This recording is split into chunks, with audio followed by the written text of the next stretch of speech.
से पहला जो मानचित्र बनाया गया था वो किस ईयर बनाया गया था और किन के द्वारा बनाया गया था? नाम क्या था उनका? 1154 में बनाया गया था और अल इदरीसी द्वारा बनाया गया था। ठीक है। और इस पहले मानचित्र के लगभग कितने वर्षों के बाद दूसरा मानचित्र आया था? 600 वर्षों के बाद, बहुत लगभग बढ़िया। 600 वर्षों के बाद। हाँ, किस वर्ष आया था सेकेंड मानचित्र? 1720 में। ठीक है, ये किसके द्वारा बनाया गया था? और पर्सन है ना, वो क्यों नहीं जवाब दे रहे हैं? बोलो भी, डिलान बोलिए। दलितई के द्वारा। हाँ, द लिस्टे। ठीक है, तय। लिस्ले। हाँ, ये बताइए कि इस जो लिस्ले द्वारा जो बनाया गया मैप, उसका यूज मतलब क्या विशेषता थी, कौन यूज करते थे उसका?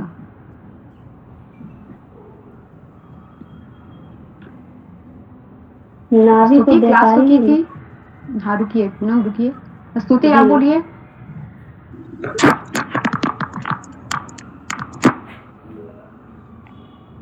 केवल एक ही पर्सन थोड़ी क्लास किए थे, आप लोग को क्या हुआ?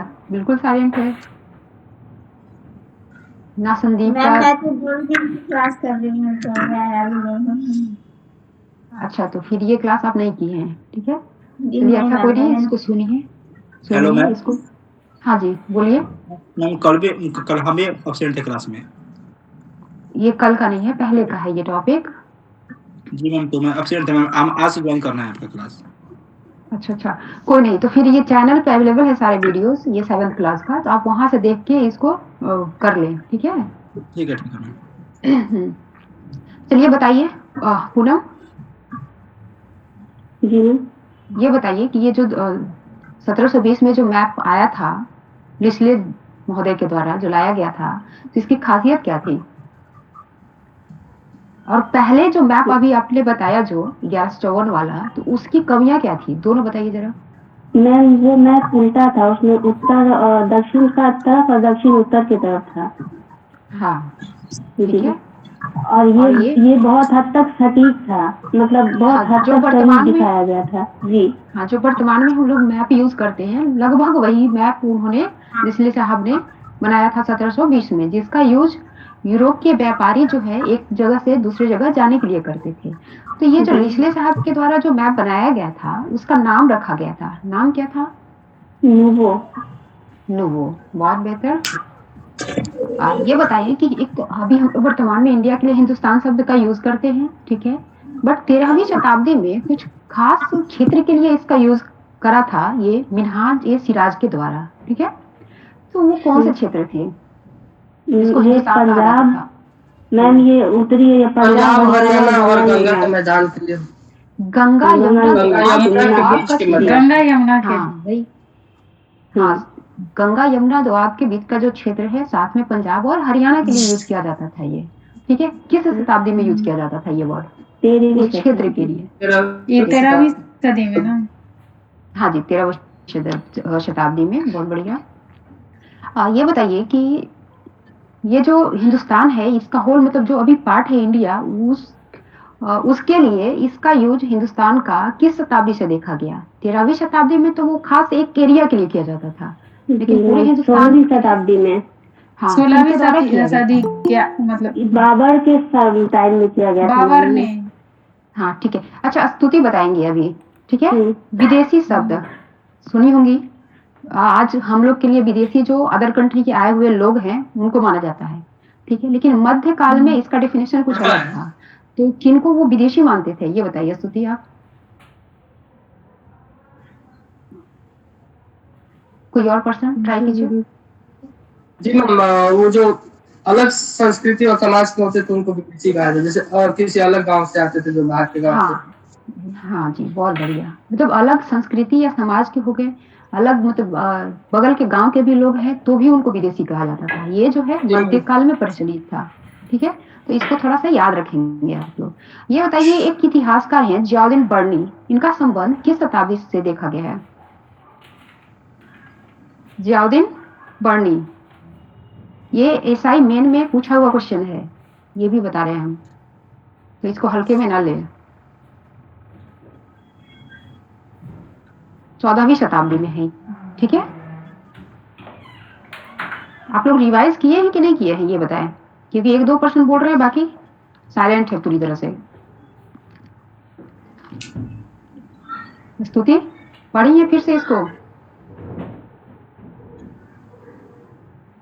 वाह, पढ़े थे। ऐसे पढ़िएगा और भूल जाइएगा तब तो बढ़िया है। चलिए कोई नहीं, रिवीजन करते रहेंगे, याद कराने का कोशिश करेंगे, बट वो आप पे, आपके मेमोरी पे डिपेंड करता है कि आप लोग कितना गेन कर रहे हैं उसको। चलिए ये बताइए कि राजपुत्र, जैसे अभी हम लोग जानते हैं कि राजा के जो बच्चे हुए उसको राजपुत्र बोलेंगे, ठीक है। बट जब ये 14वीं 13वीं शताब्दी थी तो उसमें राजपुत्र का अलग अर्थ निकल कर आता था। तो कैसे, किस समुदाय को राजपुत्र कह के संबोधित किया जाता था उस समय? योद्धा के समूह को, मतलब योद्धा हाँ, जो अपने आप को जो भी क्षत्रिय वर्ण क्षत्रिय का लोग कहते थे, थे। हाँ, उनको सम्मिलित रूप से राजपुत्र कहा जाता था। इसमें राजा के बच्चों के साथ साथ सैनिक और उनके जो सामंत थे, जो क्षत्रिय रूप में काम करते थे, सबको कहा जाता था ये राजपुत्र, नहीं कि केवल राजा के बेटी को, ठीक है। और ये बताइए कि ये खुसरो, जो अमीर खुसरो हैं, उनके द्वारा बताया गया है कि 1318 ईस्वी के आसपास इंडिया के विभिन्न क्षेत्रों में विभिन्न प्रकार की भाषाएं बोली जाती थी, ठीक है। तो उसमें एक भाषा है जिसका नाम है माओवाड़ी, ठीक है। तो ये किस क्षेत्र में बोला जाता था? तमिलनाडु में। बहुत बढ़िया। और द्वार समुद्री भाषा, इसका यूज कहाँ किया जाता था? ये मैम कर्नाटक, दक्षिण कर्नाटक में। दक्षिणी कर्नाटका में, ठीक है, बहुत बढ़िया। और एक बताइए, बंगाल में उस समय 13वीं शताब्दी 12वीं शताब्दी में कौन सी भाषा बोली जाती थी? गौड़ी। गौड़ी। गौड़ी, बहुत बढ़िया, गौड़ी। हाँ। ये बताइए कि जो मुस्लिम ब्रिटिश इतिहासकार हैं, वो भारतीय समाज को या इतिहास को कितने वर्गों में बांटा था और क्या क्या वर्ग था जो उनके द्वारा बांटा 3 गया? वर्गों में बांटा था, मतलब हिंदू, मुस्लिम और ब्रिटिश। ब्रिटिश। ये जो उनका मतलब विभाजन का जो वे था, तो क्या इसको अधिकांश इतिहासकारों द्वारा माना गया या इसको नकार दिया गया? नहीं मैम, बहुत कम लोग इसको माने थे, बाकी ने नकार दिया था। क्यों नकार दिया? उन लोगों ने जो, जिन्होंने ये नकारा इस विभाजन को, तो उनके द्वारा किस आधार पे इतिहास को बांटा गया है? वो लोग आर्थिक और सामाजिक जो उसका फैक्टर थे ना, उसको वो लोग अति विभाजन का ये देश मानते थे। हाँ जी, बहुत बढ़िया। और एक चीज बताइए कि जब 7वीं शताब्दी में जो राजा महाराजा के दरबार में जो लोग रहते थे, तो उनको क्या बोला जाता था? जो उनके पद पे थे, अच्छे पैसे, मतलब पैसे वाले लोग थे, उसके लिए एक वर्ड का यूज किया जाता था 7वीं शताब्दी में, क्या वर्ड था वो? महासामंत। हाँ जी, सामंत, ठीक है, सामंत। और एक और वर्ड का यूज करता था, दोनों वर्ड बताइए, एक तो सामंत हुआ, एक और वर्ड। हाँ जी, ये क्या नाम था, माहत या मातहत। तो याद रखिए, सामंत को ही, हाँ, सामंत को ही मातहत कहा जाता है, ठीक है, इसको भूलेंगे नहीं। और ये बताइए कि जब ये जो सामंत थे राजाओं के दरबार में, ये बहुत ज्यादा अपना पावर गेन कर लिए, बहुत ज्यादा पैसे गेन मतलब कमा लिए, तब ये अपने आप को क्या कह के संबोधित करते थे ये लोग? महामंडलेश्वर बोलते थे। महामंडलेश्वर। हाँ, एक और वर्ड था, महासामंत, सामंत से महासामंत या, हाँ, महामंडलेश्वर। सामंत या महामंडलेश्वर, बहुत बढ़िया। और कुछ कुछ सामंत जो काफी शक्तिशाली होते गए, तो अपने राजा से विद्रोह भी कर दिया था इन्होंने, तो उसमें से मतलब एक आध उदाहरण बताइए जिन्होंने विद्रोह करके एक अलग साम्राज्य बनाया था। राजपूत थे एक, जो 8वीं सदी में थे। राजपूत सबसे बड़ी बढ़िया उदाहरण है ये। राजपूत वंश जो है दक्षिण का, दक्कन का, दक्कन किस क्षेत्र को शायद वो, हाँ, चालुक्य से वो आजाद हुए थे शायद। हाँ, चालुक्य राजाओं के दरबार में ये सामंत के रूप में कार्य करते थे, लेकिन धीरे धीरे जब चालुक्य राजवंश धीरे धीरे कमजोर होने लगा और इनकी शक्तियां बढ़ने लगी, तो वहां से ये लोग हटकर एक अपना साम्राज्य बना लिए थे इन्होंने दक्कन के क्षेत्र में। तो ये बताइए कि वर्तमान भारत में दक्कन जो है किस स्टेट में पड़ता है, किसको बोलते हैं? गुजरात वगैरह, सॉरी, महाराष्ट्र वगैरह के एरिया को। महाराष्ट्र, मध्य, क्या बोल रहे थे? तेलंगाना बोल रहे थे। महाराष्ट्र क्षेत्र को दक्कन कहा जाता है वर्तमान में, ठीक है। हाँ, ये बताइए कि एलोरा की एक गुफा है जिसका संबंध जो है विष्णु के नरसिंह अवतार से है, कौन सी गुफा है वो? एलोरा की गुफा नंबर 15। गुफा नंबर 15। ये क्वेश्चन पूछता है इस तरह की गुफाओं से संबंधित, तो याद रखेंगे इसको, ठीक है। एक दंसी दुर्ग है जिन्होंने क्योंकि अधीनता स्वीकार करने से इनकार कर दिया था। तो ये दंती दुर्ग नामक जो राजा था, शासक था, ये किस शताब्दी में देखा गया इनको? 8वीं शताब्दी आठवीं में। ना, यही हाँ, तो 8वीं अलग शताब्दी। हुए थे सर चालुक्य से। राष्ट्रकूट प्रधान। राष्ट्रकूट, जी। ठीक है, ठीक है। ये बताइए कि जो चोल वंश है उनके जो अभिलेख प्राप्त हुए हैं तो उसमें कितने करों का वर्णन है लगभग? मैंने भी याद नहीं है लेकिन 400 शायद है। 400 पर लगभग 400 पर। लगभग 400, जी। ठीक है। तो उसमें एक कर है वेट्टी, क्या है ये श्रम के रूप में लिया जाता था, जबरदस्ती काम जो करवाया हाँ, जाता था वो जबरन था श्रम वेटी। के रूप में लिया जाता जी। था ये, जिसका नाम था वेट्टी। और कदमई, ये भी एक कर है, इसका संबंध क्या है? मतलब किस तरह के एक कर को कहा जाता है कदमई? ये भू मतलब राजस्व था राजस्व। मैम। यस यस, बहुत बढ़िया आकाश, ठीक है। एक ग्वालियर प्रशस्ति, प्रशस्ति का मतलब क्या होता है ये बताएं? प्रशंसा। प्रशंसा करना। क्या बोले? प्रशंसा। प्रशंसा में मतलब किसी का जो प्रशंसा लिखा को। गया हो उसको जी, प्रशस्ति जी। बोलते हैं। हाँ हाँ, प्रशस्ति वर्ड जो है वो किस लैंग्वेज का है? संस्कृत। संस्कृत, बहुत बढ़िया, जी। ठीक है। एक बताइए कि ये जब हम लोग 7वीं का एनसीईआरटी का बुक पढ़ेंगे तो उसमें कुछ मतलब सेकेंड चैप्टर में कुछ क्षेत्र का नाम बताया है इन्होंने, जिसको वहां पे कन्नौज के जो शासक थे चक्रयुद्ध, उन्होंने जीता था उसको।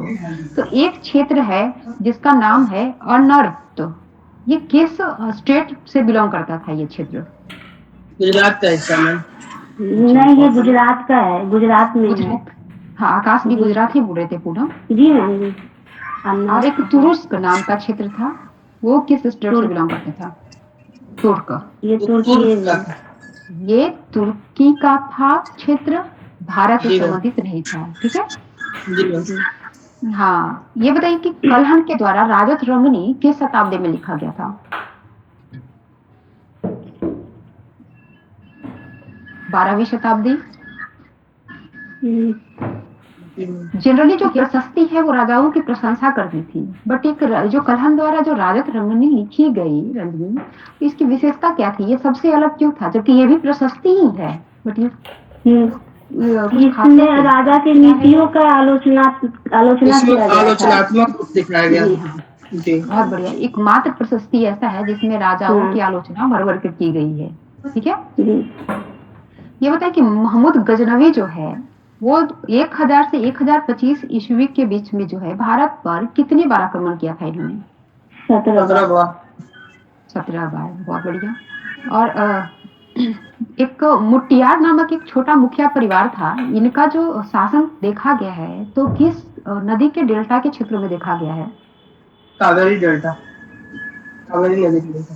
कावेरी डेल्टा, बहुत बढ़िया। हाँ, और ये जो मुटियार है वो किस राजवंश के तहत एक मतलब सामंत के रूप में कार्य किया था इन्होंने, और बाद में ये वही जो अभी कुछ दिन मतलब थोड़ा देर पहले बताया मैंने कि जब वो जी स्ट्रांग हो मैम। जाते थे तो अपना एक साम्राज्य स्थापित करते थे, तो वही हाल इनका पल्लव भी था। राजा थे। पल्लव ये राजा थे पल्लव काफी। राजा, ये बिल्कुल। हाँ, कांचीपुरम के पल्लव राजा के अधीन ये सामंत थे, माता थे। जो बाद में एक कावेरी डेल्टा के मुखिया बन गई है, ठीक है। ये बताइए कि जब चोल साम्राज्य चल रहा था, वो काफी मतलब समृद्ध समाज था, तो उस समय बहुत सारे प्रशासन का उनका एक क्या बोलते संगठन बनाया हुआ था, जिसमें एक उर नामक संगठन था, तो इसका संबंध किससे था? पूर्व उर, किसानों किसान, की शायद हाँ, क्या किसानों के बस्तियां थी में भी। किसानों की बस्तियां संस्था बोले हम्म, चलेगा ये, ठीक है। नाडू क्या होता है? नाडू, ये गांव का समूह को नाडू गाँव का बोलते हैं। समूह को नाडू थे। समृद्ध गाँव का समूह। समृद्धशाली गांवों के समूह को नाडू कहा जाता है, सारे गांव को नहीं अच्छा। रखा जाता था इसमें, जो जी समृद्ध जी होते थे, समृद्ध ठीक है। गाँव। जी। हाँ, एक वर्ड आया हुआ है मुवेंद वेलन, तो यहाँ इस वर्ड में वेलन का यूज किया गया है, तो वेलन का शाब्दिक अर्थ क्या होता है? किसान। किसान जो एक किसान राजाओं के को अपनी लिए, सेवा प्रदान करते थे। हाँ जी, तो ये पूरे वर्ड का आप अर्थ बताइए। मुवेंद वेलन जो जिसका किसान अर्थ है, तीन राजाओं किसान जो तीन तीन राजाओं राजाओं को को सेवा सेवा प्रदान देते करते थे, थे। चेर, चोर और पांडे। हाँ। अच्छा, तो मुवेंदार किसको बोलते हैं फिर? वो दो इन्हीं शब्द तीनों को बोलते हैं मोहिंदर। हाँ, मूवेंदार जो है तीनों साम्राज्य को सम्मिलित रूप से बोला जाता है। और ये अभी जो जी असाइनमेंट हुआ था बिहार वाला, उसमें क्वेश्चन पूछा हुआ था उन्होंने। मूवेंदार शब्द से किन तीन साम्राज्यों का मतलब ये घोतक है, ठीक है। तो चेल, चोल और और पांडे। पांड्य, ठीक है। इसी वर्ष से निकलकर ये मूवेंद वेलन शब्द बना है। इसमें बताया जा रहा है कि वैसे किसान जो तीन राजाओं का मतलब वो सेवा करते थे तो उसको मूवेंद वेलन कहा जाता था, ठीक है। तो याद रखेंगे। और वेलन मतलब किसान होता है, रैत में मतलब भी किसान होता है। ये दोनों को याद रखेंगे, दोनों समानार्थी हैं, ठीक है। और चोल साम्राज्य में विभिन्न प्रकार की भूमि बटी हुई थी जो लोगों को दिया जाता था। तो उसमें बताइए कि वेलन वगई एक नामक भूमि थी, ये किनको दिया जाता था? गैर ब्राह्मण किसान के नाम। ये ब्राह्मणों, हाँ, गैर ब्राह्मणों को दिया जाता था। गैर ब्राह्मण। जी। हाँ हाँ। फिर एक है तिरुमट्टुकन जब भूमि है, ये मंदिर को ये दिया जाता है उपहार के रूप में। मंदिर के लिए जो उपहार में दिया जाता था भूमि। हाँ। फिर पल्ली चंदम, ये भूमि किनको दिया जाता था? जैन संस्था को। तो हाँ, जैन संस्थानों को दान में दिया। हाँ। ये बताइए कि एक अभिलेख है जिसमें बताया गया है कि सभा जो ये बनती थी दक्षिण भारत में जो सभा बनती थी तो उसमें शामिल होने के लिए क्या क्या क्राइटेरिया होना चाहिए, उसके वर्णन की गई है उस अभिलेख में। क्या नाम है उस अभिलेख का? उत्तर मेरू अभिलेख है उन्होंने। ठीक है। अब ये बताइए कि ये जो सभा में शामिल होने का जो नियम दिया गया है तो इसमें ये बताइए कि वैसे कितने वर्षों तक अगर कोई व्यक्ति जो है समिति का सदस्य रहा तो उसको किसी भी समिति का सदस्य नहीं बनाया जाएगा। कितने वर्ष तक वो साल लगातार रहा था? 35 से तीन 70। हाँ, 3 साल वो तो एज एज आप है बता रही 35 है से 70। आकाश। 35 से 70 एज है जी वहां मैम। पे। मिनिमम 35 और मैक्सिमम 70, ठीक है। पुलाया एक वर्ड का यूज हुआ है काफी। पुलाया से क्या मतलब है? मतलब कि ऐसा वैसा समूह समूह जिसे होता था ब्राह्मण और वेलांट जिसको, हाँ, उचित अब समाज किसी बाहर समाज करते का हिस्सा नहीं मानते थे उनको वो, वैसा हाँ, वो समूह मतलब था। बाहर जो करते थे। हाँ जो सामाजिक स्ट्रक्चर थी जिसमें दबंग थे लोग, हाँ अगर वो लोग उस समाज को या उस समुदाय को अपने आप में नहीं मानते थे तो उसको एक वर्ड पुलाया से संबोधित किया जाता था, ठीक है। ये बताइए कि अभी तक ये मतलब 11वीं शताब्दी तक जो है दिल्ली कहीं नहीं जाना जाता था। 12वीं शताब्दी में एक शहर के रूप में ये उभर कर आए। तो किस शासकों के द्वारा जो है दिल्ली को प्रथम बार अपनी राजधानी के रूप में पेश किया गया था? तोमर। तोमर। हम्म। तोमर राजपूतों के द्वारा, जी। ठीक है। ये बताइए कि तोमर राजपूत के बाद दिल्ली पर किनका कब्जा हुआ था? चौहान। अजमेर के चौहानों की कब्जा हुई थी। इन्होंने तोमर राजपूत को हराकर मध्यकाल में 12वीं शताब्दी में ये दिल्ली पर इन्होंने कब्जा किया था। यानी कि दो राजपूत शासक पहले दिल्ली पे कब्जा किए थे, उसके बाद ये मुगलों का यहाँ पे सत्ता स्थापित हुआ था, ठीक है।